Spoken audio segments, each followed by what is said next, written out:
Welcome to the third day of Formnext TV here at Formnext 2024 from Hall 11 and now booth D72. I'm very happy that you zoomed in again to our live stream here from the Formnext, when we will bring you the latest news and exciting products and developments from Formnext. Yeah, today again you can expect a rich program around additive manufacturing, expert presentations, panel discussions. Today with a focus on skills and talents. And this afternoon insisted sustainability in AM. And this afternoon we will have another highlight for you prepared, the awards. You just saw them on in the stream.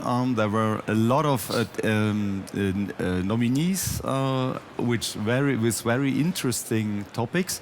And this afternoon we will see who will be the winner. Yeah, but now we want to start into the morning talk with our guests, with our selected international guest here on our stage. And I'm very happy to have with me Naiara Zubizarreta.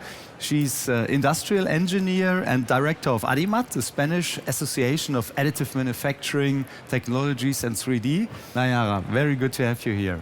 Thank you very much. David Adrover Iglesias, General Secretary and Executive Director of the Industry Consortium IM 3D Hub in Barcelona, in Spain. Yep. Good to have you here, Thank David. you very much. And Eetu, Holstein, Senior Ecosystem Lead FAME, the Finnish additive manufacturing ecosystem. Eetu, nice to see you again. Thank you, thank you. And of course, my co-host Sven Krause. Sven, hello, good to see you as ever. Sven has a tea with him because he's a little bit suffering from voice. So yeah, that's kind of the Formnext illness, you know. I mean, besides the fact that we are moderating all the time, we have so many conversations beside as well. So it's like a 15 hours talk day, and after a while it hurts your voice a little bit. So here's the same. Yeah. Yeah, but being at Formnext, you know, is not only talking, not only hard business, it's a lot of fun as well. And maybe before we start and get your impressions, let's have a look at the impressions our camera team collected at the fairground. So we have a clip with tons of impression, and I'm very curious what they brought here to stage. So I would say, and action.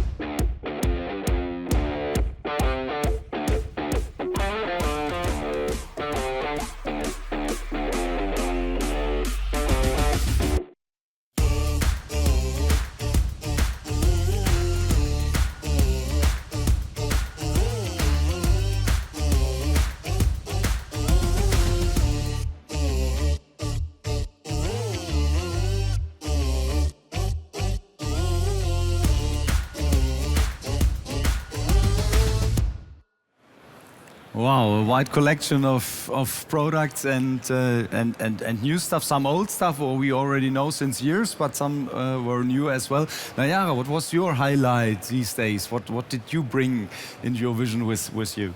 Well, I think that as it has been shown in the video, there are a lot of different applications that we will find during the exhibition for very different kind of parts for every sector.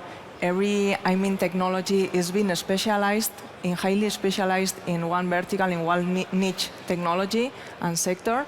And this is the fight now for the sector, right? Looking for the right applications where the use of additive manufacturing makes sense, really. And did you get the one or the other product, or there are some art products here next to the stage? Did you have a favorite? Well, I have many favorite parts that I have seen. Won't tell her.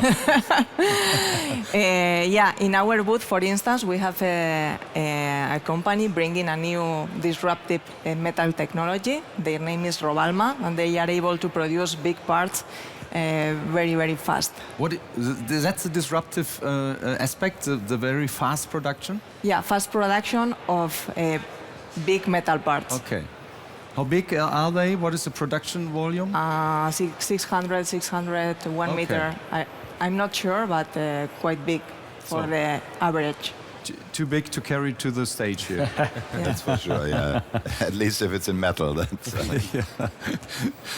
David, I guess you had a busy time as well with IM3D Hub, but what was your highlight so far?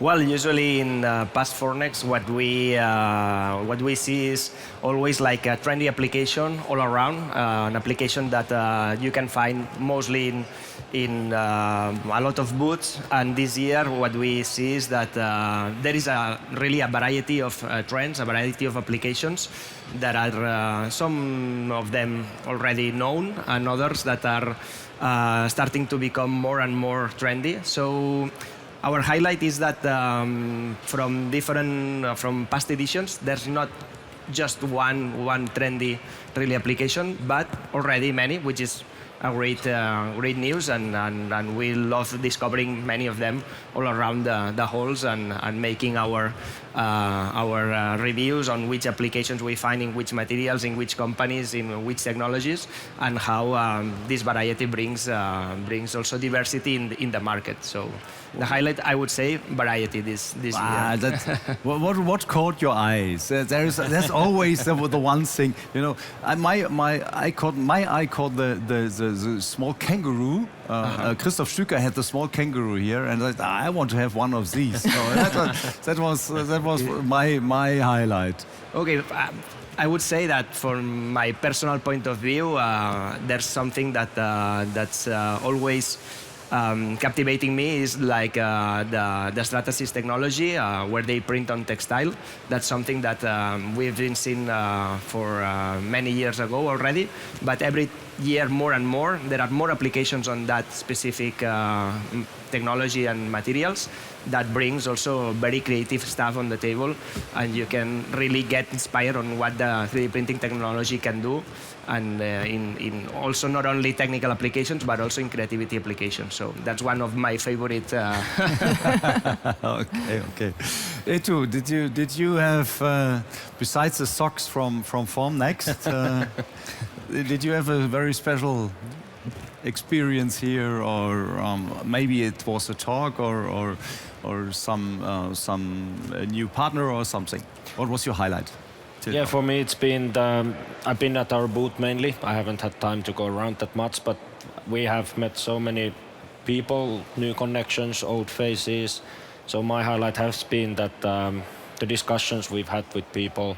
But something that caught my eye is the large-scale AM, the large metal parts and large polymer parts, as well as we have printed some furniture and stuff at our booth. And when I'm walking around, you can see a lot of big-scale stuff coming here that maybe hasn't been there in that much earlier years. So that has been really interesting to see large-scale polymer AM entering here as well more and more. So that I would say that has been something interesting I've seen.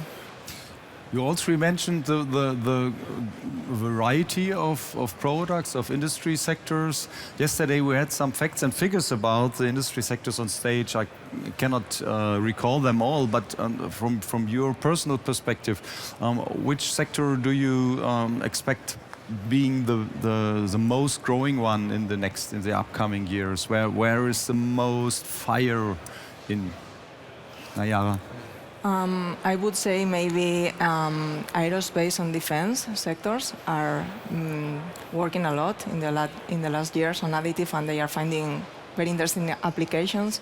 And also in medical sector, which is very personalized parts. So there is a lot to do yet in every sector, of course. But I would say that those are the ones that are making big efforts now in order to find new solutions based on additive manufacturing technologies. And with the highest expectations for the future, from your perspective? The growing expectations. Yeah, they have growing expectations. That's what we heard already, and we discussed if defense would be prior or medical. You were very diplomatic and named both. So Aerospace as well, I said. okay, yes, aerospace as well. Yeah. I find the same thing more or less. For sure, aerospace has been one of the most traditional sectors where additive manufacturing had a great impact and a great adoption and implementation. For sure, in coming years, we feel that there's going to be a lot of attraction in implementing additive manufacturing in defense. Also, political plans, we feel that will shift towards this pipeline of adoption in different segments. We have strong collaborators with also. They feel the same way, but also the medical and healthcare field is one of the I would say, growing markets and growing fields in adopting additive manufacturing technologies, and also thanks to the efforts that we are doing from both technology providers in developing technologies, materials for the medical healthcare sector, from associations, hubs, consortiums, supporting the adoption in the healthcare sector, in hospitals, etc. And also from the medical companies.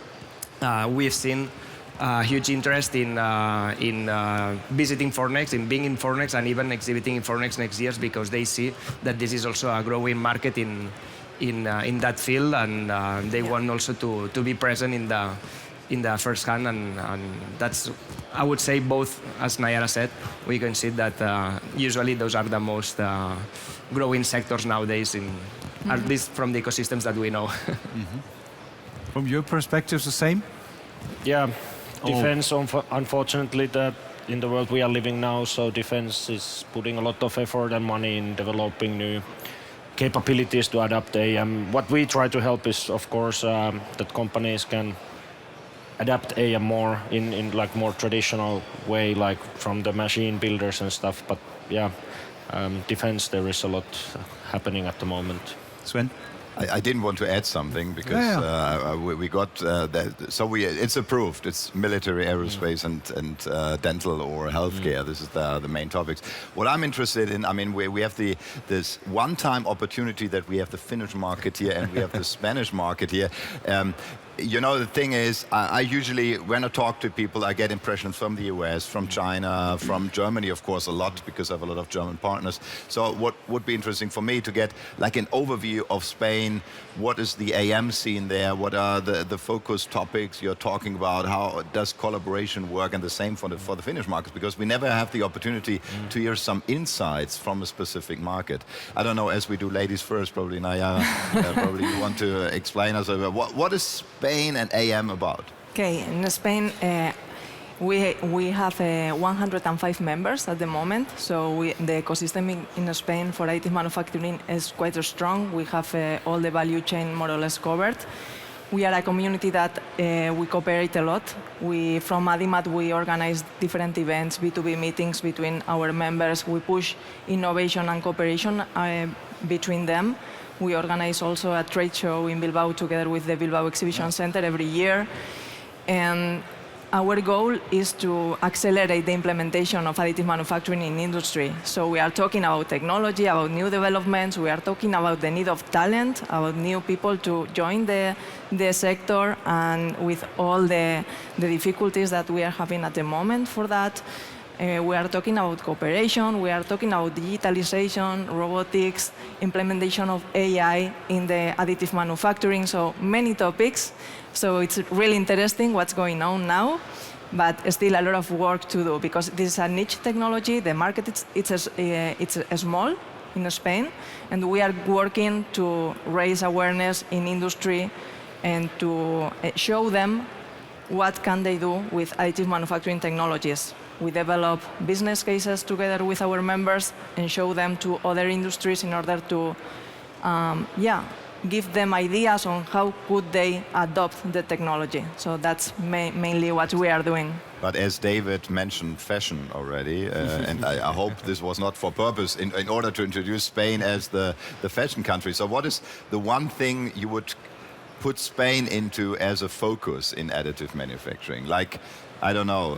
We are heavily focusing, of course, on machining here in Germany, and healthcare is a big topic here. Is it in Spain the same diversity in topics as we are already in international technology, or probably David, you? Well, in Spain, there's a specific market, just to mention one, but many. That would be also footwear.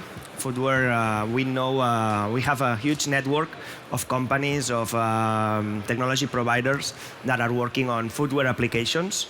From universities also, where we implemented a specific course and degrees and master degrees about additive manufacturing. We see a lot of projects regarding footwear. We have some examples in the booth of those projects that we supported. And there's a huge, I would say, movement to implement or to use additive manufacturers to create more, not only creative footwear, but also functional. So we have some examples from, I would say, climbing shoes, personalized, 3D printed. We also have examples from cycling shoes, for sure fashion shoes, and casual shoes as well. And there's also next to us, where we are located in Barcelona, there has been the HP manufacturing plant with many multi-jet fusion machines, and one of the main applications that they were printing were footwear applications. And now these facilities regarding footwear are increasing their production also in the footwear market. So this is one of the ecosystems, apart from the medical and healthcare, as I said, that we are supporting a lot in adopting additive manufacturing technologies. That's what we say. I would also... Oh, sorry. Yeah, I would also like to add that we have a very strong industry. We also have an association, a very important association for machine tool builders. We have very strong companies selling machines all over the world, and therefore we have a very strong and cohesioned industry around metal parts as well. So this is another point, maybe industry-wise, that I would like to add. So we don't remember you only for the shoes. That's for sure. Yeah. I got that. Eetu, a quick description of Finland. I mean, if I come up with a cliche, I would say we were talking about furniture or the chair. That is something. If anything to do with design or interior design, I would put Finland as one of the first three places. But what are the key topics of additive? Maybe the key topic is at the moment sustainability, and we've done some research on utilizing different LCA tools, and you get different numbers depending on the tool. So the data is really that you need to have the data to be able to calculate the LCA or footprint of the printed part. So that's something that we are working at the moment a lot, and the companies are also putting a lot of effort there to understand really that when does it make sense to print something and when does it not make sense to print something from sustainability point of view. So that's something we are working heavily at the moment. That's the same topic for you, David. You attended the AMGTA. I saw in your LinkedIn profile. Yep. So how important is sustainability for you? Well, we are partnering with AMGTA. Is one of our main ecosystem partners in the industrial consortium that is the IM 3D Hub. And what we are trying to do is also to partner to deliver these more and more sustainability impacts, insights into the business cases, success cases that we provide to the companies, not only just to promote the impacts of additive manufacturing between us, but also to provide,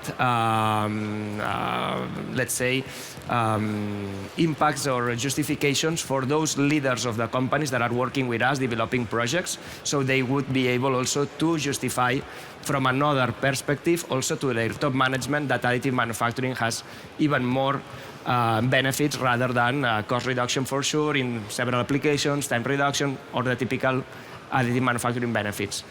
So we are partnering to start integrating this sustainability perspective in all our projects since the very beginning.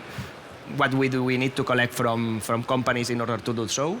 and in that case make a bigger impact, talking about the sustainability benefits that additive can bring into the projects and companies. And there is another thing you all three have in common. You want to work more closely together in Europe, right? You try to get your associations with the German and other European. I remember last year you said that you want to work more closely with the Danish hub and so on together. What is the status here? What is the progress, Naiara? Yeah, we in the case of Adimat, we are already working in a European network through SESIMO, which is the manufacturing association, European machine tool builders and advanced manufacturing association. From the subtractive world. Yeah, and we have a working group on additive manufacturing with other European associations, and also we are in contact with hubs like AM3 Hub, and we have been in contact as well with other forums or associations or organizations that are around additive manufacturing, because we want to strengthen our connections and work more coordinatedly. And what are the goals you want to achieve by working together so closely and united in Europe? We want to put together all our concerns or all the needs that we know that our members are asking for, and try to push it from another perspective, and also make it known in the governments and in different to the European Commission, and raise some other levels that can help to push additive manufacturing as a key technology for the future. Yeah, that was my expectation. That when you are united, you have a different voice. Your voice is louder to talk to European government, for example. Yeah. Yeah, this is what we are working in now, and we want to strengthen these kind of collaborations. So we are in conversations also with other groups. Yeah. And also it doesn't make sense to invent the wheel again. So if someone has had some best practices with the members and they see that this has helped companies in Spain to identify parts or apply AM more, so why don't we use the same methods in Finland and vice versa? So it's really about sharing the knowledge and helping each other out. So that's what I also feel. In addition, what Naiara said, that to be together is we are more powerful. Yeah. That's it. At the end, we have not so much time left, but there is, I heard, there is a secret we can unveil here. Is it true that Spain will be partner country next year? Yeah, I think so. Yeah, you think so? Exactly. We found very interesting all the guest countries on Formext from last years. Thanks to that, we were able to discover like great associations, organizations, what's happening in other countries. It's a great spotlight where to learn from all other countries what they are doing and connect each others. So we are hoping also to have this high speaker in order to get more or deeper known the Spanish market, ecosystems, etc., and what we are doing in additive manufacturing. So yeah, that's why we approach in order we knock the door in order to become a guest country next year. And Frank, very important for you, the whole industry stage will then be moderated in Spanish. Yeah, that's right. Hola, ¿qué tal? Great. Spanish feeling. That's why I'm already training every day in order to be capable of doing that. Yeah, very nice.